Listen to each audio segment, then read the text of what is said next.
बिस्मिल्लाहिर्रहमानिर्रहीम। अस्सलाम वालेकुम। आई एम तैमूर परदेसी। तैमूरacademy.com की जानब से एक और न्यू वीडियो के साथ हाजिर हूँ। इंशाल्लाह आज मैं इस वीडियो में आप लोगों को ये बताऊंगा कि आप लोग अपने कंप्यूटर को किस तरह बेहतर चला सकते हैं, उसकी स्पीड और परफॉर्मेंस को किस तरह बेहतर कर सकते हैं। मुझे 2-3 दिन पहले 4-5 कमेंट्स ऐसे आए कि आप बताएं कि तैमूर भाई आप क्या करते हैं, आप कंप्यूटर को किस तरह फास्ट चलाते हैं या उसकी परफॉर्मेंस को किस तरह बेहतर किया जा सकता है। असल में कंप्यूटर में जो चीज़ें आपने लगवाई होंगी, एक तो उसकी बेस पर आपका कंप्यूटर जो है वो फास्ट काम करता है। उसके बाद अगर वो भी चीज़ें जो हैं, फ़र्ज़ करें कि आपने एक साइकिल ले लिया, उसके जो टायर वगैरह उनको जब जंग लग जाता है या उसकी कोई चीज़ें ख़राब हो जाती है तो उसकी लाजमी बात है कि आपको जो है डेंटिंग पेंटिंग करनी होती है, उसके बाद वो ठीक चलती है। इसी तरह बिल्कुल सेम कंप्यूटर है। आप समझते हैं कि हमारा कंप्यूटर जो है उसमें 10 GB रैम लगी हुई है, इतने GB हार्ड डिस्क है, इतना प्रोसेसर है, कोर i8 है, ये तो कभी स्लो ही नहीं हो सकता। ठीक है, आपकी नज़र में वो ठीक चल रहा है, लेकिन मैंने सबसे ज़्यादा लोग इसी वजह से परेशान देखे हैं। वो कहते हैं यार स्पीड नहीं आ रही, दोबारा विंडो कर देते हैं, दूसरे दिन, चौथे दिन, 8वें दिन विंडो कर रहे होते हैं। लेकिन इस मसले का हल विंडो नहीं है। इंशाल्लाह इस वीडियो में मैं आपको सब बताऊंगा कि आप किस तरह अपने कंप्यूटर की स्पीड को बेहतर कर सकते हैं। How to speed up your computer and laptop. क्योंकि आज के दौर में ज़्यादा लैपटॉप चल रही हैं, तो लैपटॉप का भी सेम तरीका है और डेस्कटॉप का भी सेम तरीका है। तो स्टार्ट करते हैं। सबसे पहले तो आपने अपने माई कंप्यूटर में जाना है। यहाँ से मैं माई कंप्यूटर में चला जाऊँगा या आप जिस तरह भी जा सकते हैं। मैं यहाँ पे कंप्यूटर में आता हूँ, यहाँ पे राइट क्लिक करके इसकी प्रॉपर्टीज़ में जाता हूँ।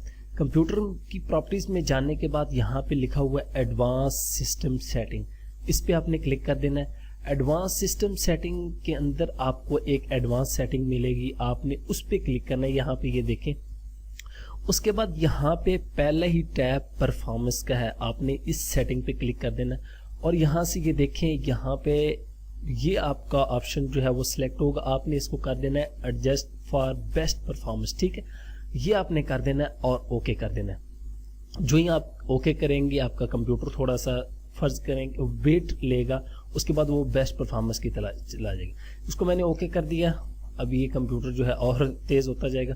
उसके बाद आपने माई कंप्यूटर में चले जाना है और यहाँ से सी ड्राइव में जाके राइट क्लिक करके इसकी प्रॉपर्टीज़ में आ जाना है। प्रॉपर्टीज में आने के बाद यहाँ से डिस्क क्लीन अप लिखा हुआ है, इस पे क्लिक कर लेना है। डिस्क क्लीन अप का मतलब ये होता है कि आप जो काम या सॉफ्टवेयर यूज कर रहे होते हैं, नेट पे ब्राउजिंग कर रहे होते हैं, उसकी बैकएंड पे जो पीछे डाटा जमा होता रहता है, फाइल्स जमा होती रहती हैं टेम्परेरी फाइल की शक्ल में, जो डिलीट की होती हैं उनकी शक्ल में और डॉक्यूमेंट्स की शक्ल में, वो आप लोगों को पता नहीं चलती। आपका कंप्यूटर जो है सी ड्राइव, उसमें स्पेस जो है वो कम होना स्टार्ट हो जाती है, तो उसकी वजह से आपका कंप्यूटर जो है वो स्लो होना स्टार्ट हो जाता है।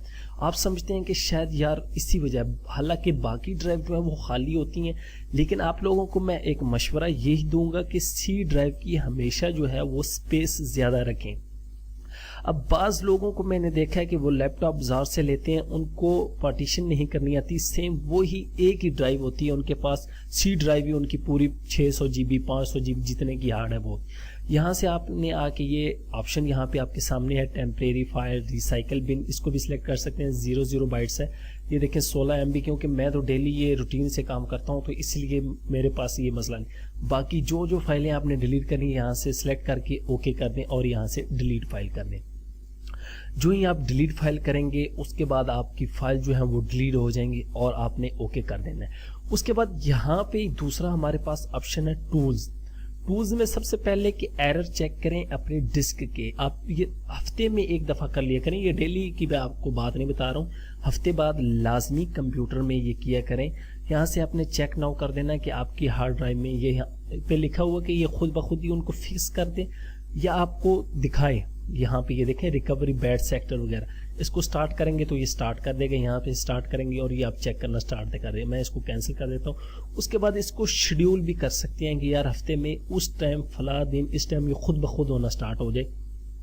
उसके बाद दूसरा ऑप्शन है डिफ्रेगमेंटेशन। ये भी आपने लाजमी करना है कि आप अपनी हार्ड ड्राइव की जो उसकी ऑप्टिमाइज कर सकते हैं। हार्ड डिस्क यहाँ पे करेंगे तो आपको दिखाएगा किस पार्टीशन को आप डिफ्रेगमेंट करना चाहते हैं। यहाँ से क्लिक करेंगे और डिफ्रेगमेंट डिस्क कर देंगे तो ये आपकी जो हार्ड डिस्क है वो एनालाइज होना स्टार्ट हो जाएगी, उसको आप ऑप्टिमाइज कर सकती हैं। उसके बाद आपने क्या करना है कि कंट्रोल पैनल में चले जाना है। यहाँ से मैं इसको ओके करूँगा। यहाँ से आके मैं कंट्रोल पैनल में चला जाता हूँ। कंट्रोल पैनल में जाने के बाद आपने देखना है कि पावर ऑप्शन कहाँ पे है। ये डेस्कटॉप और लैपटॉप के लिए इसको समझ लें। यहाँ पे पावर ऑप्शन पे आ जाना है और यहाँ पे लिखा होगा बैलेंस्ड रिकमेंडेड, ये आपके पास, ठीक है। यहाँ पे आप इसको हाई कर सकते हैं, लेकिन मैंने पहली सारी सेटिंग जो है वो ये यहाँ से आपने इसको हाई परफॉर्मेंस कर देना है, ठीक है।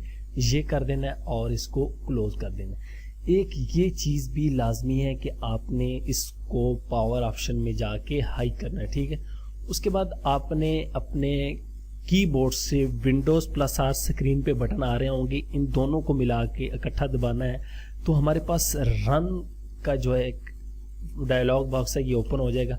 यहाँ पे आपने 2 कमांड यूज़ करनी है। मैं आप लोगों को एक रिकमेंड ज़्यादा करूँगा, दूसरी जो उसका बताता हूँ कि उसको क्यों नहीं यूज़ करना। आपने शिफ्ट और कीबोर्ड से 5 को दबा के आपने यहाँ पे टैप करना है, टैम्प TEMP। इसका मकसद ये है कि इसका फ़ायदा ये है कि आपकी टेम्परेरी फाइल जितनी हैं कंप्यूटर में उनको डिलीट करेगा। अब मैं ओके करता हूँ तो यहाँ पे ये सारी हिस्ट्री जितने मैंने जो काम किए ये सारा यहाँ पे डाटा पड़ा हुआ है। इसकी वजह से बहुत ज़्यादा लोगों को मैंने देखा है, जितने लोगों को दोस्तों को सेटिंग करके दी उनकी ये टेम्परेरी फाइल जीबीओ में पड़ी होती है। लेकिन यहाँ पे आप देखें मेरे पास 273 आइटम टोटल शो कर रहे हैं और यहाँ पे तकरीबन ये 8 MB। क्योंकि ये करता रहता हूँ, पहले आपको बता चुका हूँ मेरे पास ज़्यादा नहीं होगा। ये जो स्किप का ऑप्शन आ रहा है इसका मतलब है ये फाइल इस टाइम किसी न किसी जगह पे यूज़ हो रही है। मोजिला यहाँ पे मेरे पास ओपन है तो इसीलिए, बाकी ये कैमरिक जो है ये कैमटासिया की फाइलें हैं इसीलिए वो डिलीट नहीं हो रही, ठीक है। आपने ये कमांड भी यूज़ करनी है। दूसरी कमांड सेम वही आपने करना है, या यहाँ पे आके आप रन टाइप कर सकते हैं, RUN, अगर आपको विंडो R का नहीं समझ लग रही तो यहाँ से आपने दोबारा शिफ्ट दबा के 5 और उसके बाद ऐप डाटा APPDATA और फिर शिफ्ट 5 आगे पीछे फीसद लगाना है और सेंटर में ऐप डाटा, इसको ओके कर देना है। ओके करेंगे तो इसका मैं आपको बताता हूँ कि ये क्या चीज़ है। ये वो है कि आप जो प्रोग्राम यूज़ करते हैं, मैं जिस तरह कोरल ड्रा यूज़ करता हूँ उसका ये फोल्डर पड़ा हुआ है, अडोब यूज़ करता हूँ उसका ये फोल्डर पड़ा हुआ है, माइक्रोसॉफ्ट का ये फोल्डर है, मोजिला का ये, स्काइप का ये। मैं डिलीट करूँगा तो मेरी सारी सेटिंग जो है वो उड़ जाएगी। अब मैं फ़र्ज़ करें स्काइप को यहाँ से डिलीट करूँगा तो जब मैं दोबारा लॉगिन करूँगा ये मेरे से दोबारा उसी तरह पूछेगा आप अपने ऑडियो की सेटिंग करना चाहते हैं उसको करें, पिक्चर दोबारा ब्राउज करें ये। तो मैं यहाँ से रिकमेंड करूँगा जो चीज़ें आपने डिलीट करनी उनको आपने सेलेक्ट कर लेना है, सेलेक्ट ऑल करें। अब जो आपको नहीं चाहिए उनको आप कंट्रोल से ख़त्म भी करना चाहते हैं ख़त्म भी कर सकते हैं। मुझे ये नहीं चाहिए, फ़र्ज़ करें यहाँ से स्काइप की नहीं चाहिए, IDM की नहीं चाहिए और कोरल की नहीं चाहिए, बाकी मैं कहता हूँ कि यार डिलीट हो जाए, ठीक है। और मैं यहाँ से कीबोर्ड से डिलीट कर दूंगा और यहाँ से यस कर दूंगा। अब ये देखें मेरे पास तकरीबन ये देखें 36 MB। तो ये अब जो स्किप का आ रहा है ये मैं आपको पहले बता चुका हूँ कि ये तमाम चीज़ें हमारे पास रन कर रही हैं, इसलिए यहाँ से स्किप, ठीक है। ये भी मैंने डिलीट कर दी। उसके बाद हमने नेक्स्ट स्टेप क्या करना है, हमने फिर रन को ओपन कर लेना है, विंडोज़ +R दबाऊंगा। यहाँ पे आके आपने कमांड एक टाइप करनी है, शायद आप लोगों को पता ही हो, msconfig, MSCONFIG config। इसको जो ही ओपन करेंगे आपके पास एक न्यू जो है वो विंडोज़ ओपन होगी। उसका फ़ायदा ये होगा कि आपके स्टार्ट पे जितने प्रोग्राम आते हैं उसको वो हैंडल करता है। आपका कंप्यूटर जब चलता है तो बड़ी देर लेता है, आप कहते हैं कि यार कंप्यूटर पता नहीं हैंग होना स्टार्ट हो गया, इसको क्या मसला है, क्या वजह है। तो इस तरह की आपके पास स्क्रीन आएगी सिस्टम कॉन्फ़िगरेशन की। तो यहाँ से आपने स्टार्टअप में आ जाना है। स्टार्टअप में आने के बाद आप देखें कि आपके पास स्टार्टअप में कौन कौन से प्रोग्राम जो हैं वो रन हो रहे हैं, जिसका इम्पैक्ट हाई होगा। विंडोज़ 8 में और 10 में इस तरह हाई साथ लिखा आता है यहाँ पे, वो आप देख सकते हैं। अब जिस तरह यहाँ से CS6 भी स्टार्ट में हो रहा है या अडोब रीडर भी हो रहा है, ये मुझे अगर चीज़ें नहीं चाहिए तो यहाँ से सिर्फ मैं यहाँ पे क्लिक करूँगा, ये डिसेबल हो जाएंगी यहाँ पे, ये देखें। और उसके बाद यहाँ से माइक्रोसॉफ्ट, इसको मैं अडोब अपडेट इसको भी ख़त्म कर दूंगा। जो जो चीज़ मैंने ख़त्म करनी है वो यहाँ से ख़त्म कर दूंगा। उसके बाद सर्विसेज में आ जाएं कि आपके पास कौन कौन सी सर्विसेज रन कर रही हैं या स्टॉप कर रही हैं, वो उनको भी आप डिसेबल कर सकते हैं और अनेबल भी कर सकते हैं यहाँ से इजीली। यहाँ से मैं ओके कर दूंगा, यही काम था। अब ये कह रहा है कि रीस्टार्ट करें आप अगर कंप्यूटर की, मैं यहाँ से इसको फ़िलहाल ख़त्म कर दूंगा। जब रीस्टार्ट होगा तो वो फिर ठीक हो जाएगा जब आपका कंप्यूटर आप रीस्टार्ट करेंगे। उसके बाद एक सॉफ्टवेयर मैं आप लोगों को रिकमेंड करूंगा, सी क्लीनर के नाम से एक सॉफ्टवेयर है, ये तकरीबन फ्री सॉफ्टवेयर है। तो इसको आपने लाजमी जो है अपने कंप्यूटर में इंस्टॉल कर लेना है और इसको आपने यूज़ किया करना है। ये क्या करता है कि आपके तमाम फाइल, अब यहाँ से मैं ज़िला फायरफॉक्स ओपन कर लेता हूँ मैं, क्योंकि उसको ख़त्म नहीं करना चाहता हूँ, उसकी हिस्ट्री वगैरह या टेम्परेरी फाइल। यहाँ से ये इसमें से यहाँ पे विंडोज़ लिखा हुआ, यहाँ पे एप्लीकेशन में आके चेक कर सकते हैं कौन कौन सी एप्लीकेशन में ये क्या क्या ख़त्म करे, कुकीज़ ख़त्म करेगा, डाउनलोड हिस्ट्री, सेशन वगैरह, सेव पासवर्ड वगैरह अगर करना चाहते हैं तो उन पे भी अनचेक या चेक करेंगे, वो भी ख़त्म कर देगा। अगर जो जो आप करना चाहते हैं वो भी। यहाँ पे ये देखें, इसने मुझे अलर्ट भी दिया कि आप क्लीन करें, लाजमी बात है। 528 MB जो है वो आपकी डिस्क स्पेस से कम हो जाएगी। तो यहाँ से हम क्या करेंगे, हम यहाँ से विंडोज़ में मैं आऊँगा, यहाँ पे भी देख लेते हैं ये कौन कौन सी फाइल जो है वो ख़त्म कर रहा है। इसको अगर आप ज़्यादा करना चाहते हैं उनको आप चेक कर सकते हैं। यहाँ से मैं इसको एनालाइज करूँगा जस्ट, और यहाँ से नो करूँगा, वो कह रहा है ये इसने फाइल निकाल दी है तकरीबन, और यहाँ से रन क्लीनर कर दूंगा। तो जो ही मैं रन क्लीनर करूँगा, ये तमाम जितने एरर वगैरह होंगे कंप्यूटर में, जो जंक फाइलें होंगी हमारी टेम्परेरी, जो भी फालतू चीज़ें हैं उनको ख़त्म कर देगा जिनकी हमें ज़रूरत नहीं है। तो इस तरह आप अपने कंप्यूटर लैपटॉप की परफॉर्मेंस को बेहतर बना सकते हैं। सी क्लीनर आपने इंस्टॉल कर लेना, ये आपको ख़ुद भी मैसेज दे देगा। तो इसको आप एक यूज़ करें, उसके बाद जो जो मैंने तरीके बताए हैं वो यूज़ करें। अगर आप बेस्ट परफॉर्मेंस यूज़ नहीं करना चाहते कंप्यूटर में, अगर आप हाई एडजस्ट बेस्ट परफॉर्मेंस करेंगे तो आपके कंप्यूटर की जो थंबनेल वगैरह हैं वो आपको शो नहीं होंगी। तो उसको आप जाके दोबारा भी उसी तरह यहाँ से माई कंप्यूटर की प्रॉपर्टीज़ में जाएंगे, वहाँ से रीसेट कर सकते हैं।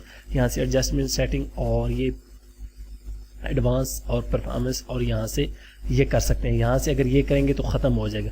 उसके बाद ये एडजस्ट फॉर बेस्ट अपीयरेंस के लिहाज से बेस्ट वो करना चाहें कर सकते हैं, लेकिन मैं आपको मशवरा दूंगा अगर आप अच्छा काम कर रहे हैं लेकिन आपने पिक्चर वगैरह देखनी है तो फिर यही कर लें। बाकी जितने मैंने तरीके बताएं उनको भी साथ में लाजमी किया करें, तो इंशाल्लाह आपके कंप्यूटर की जो है वो स्पीड जो है परफॉर्मेंस बेहतर रहेगी।